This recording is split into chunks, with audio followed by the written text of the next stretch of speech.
محمد رمضان صاحب مليارات الدولارات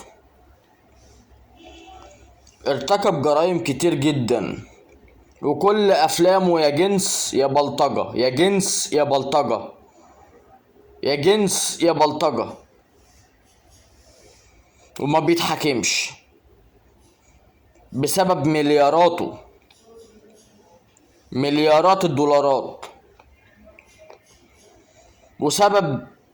وتسبب في موت ناس كتير. ماشي، قبطان الطيارة مات بسببه، وناس كتير ماتت بسببه وما اتحاكمش.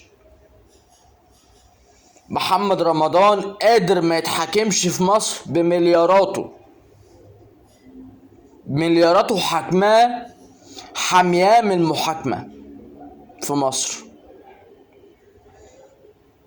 معاك فلوس ما تتحاكمش، مش معاك فلوس تتظلم.